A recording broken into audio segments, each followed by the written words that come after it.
আমার বাচ্চা কিচ্ছু খেতে চায় না। কি কথাটা পরিচিত মনে হচ্ছে না? আসসালামু আলাইকুম। কেমন আছেন আপনারা সবাই? আশা করছি ভালো আছেন। আসলে আমার বাচ্চা কিছুই খেতে চায় না।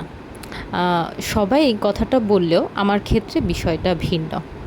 যেমন আমার বাচ্চা আসলেই কিছু খেতে চায় না, যার কারণে ওর হচ্ছে গিয়ে মাছ, মাংস, সবজি না খেতে খেতে অ্যানিমিয়া হয়ে গেছে, রক্ত স্বল্পতা হয়ে গেছে। তো ডাক্তার বলেছে শাক, সবজি এবং হচ্ছে গিয়ে মাছ, মুরগি এইসব যাতে বেশি করে দেওয়া হয়। তো তাকে তো কোনোভাবেই খাওয়ানো যাচ্ছে না। তাই আমি চেষ্টা করছি কোনো না কোনো ওয়েতে তাকে হচ্ছে সবজি, মাছ, মুরগি এগুলা খাওয়ানোর। তার জন্য আজকে আমি এই এই কাজগুলা করলাম।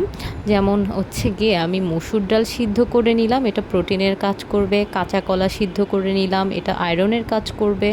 এবং হচ্ছে গিয়ে আমি এটার সাথে আলুও দিলাম। তারপরে হচ্ছে গিয়ে এটাকে খুব ভালোভাবে মিক্স করব। আর এটার সাথে আমি কিছু মশলাও অ্যাড করেছি। আর একটু পেঁয়াজটাকে, যেহেতু আমি অনেক দিন স্টোরেজ করব, তাই আমি কাঁচা পেঁয়াজ দিইনি, পেঁয়াজটাকে হালকা তেলে ভেজে নিয়েছি। তারপরে এটাতে একটা পাত্রে আমি সব কিছু নিয়ে খুব সুন্দরভাবে মিক্স করে দিব, যাতে একদম সব কিছু মশলার সাথে সব ভেজিটেবলগুলো খুব সুন্দরভাবে মিক্স হয়ে যায়। এগুলো আমি আগেই সিদ্ধ করে নিয়েছিলাম। তারপরে এটার সাথে লবণ অ্যাড করে দিলাম, আর লবণটা অবশ্যই টেস্ট করে নিতে হবে যাতে করে বাচ্চার খাওয়ার উপযোগী হয়। তারপর এটার সাথে আমি ছোট্ট একটা ডিম দিলাম। ছোট্ট ডিম বলতে আমি এটা কোয়েল পাখির ডিম দিয়েছি।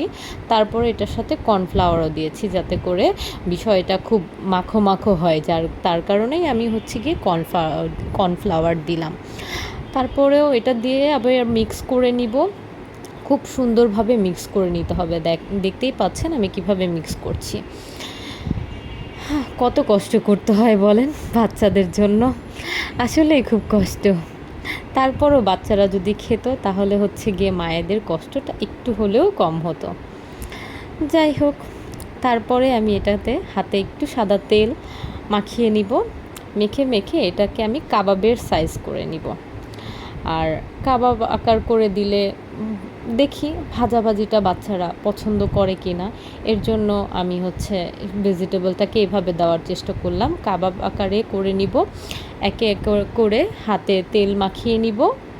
আর হচ্ছে গিয়ে সম্পূর্ণ কাবাবগুলো আমি বানিয়ে নিব।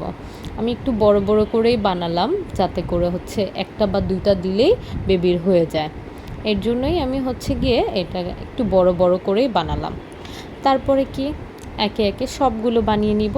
আর এটা আমি ফ্রিজে 1 ঘন্টার জন্য রাখবো। তারপরে আমি এটাকে বক্সে করে ফ্রিজিং করে রেখে দিব। যখন লাগবে আমি দুইটা একটা করে বের করে নিব। এটার জন্য ডিপ ফ্রিজে আমি স্টোরেজ করে রেখে দিব। ধন্যবাদ। ভিডিওটা ভালো লাগলে শেয়ার করবেন।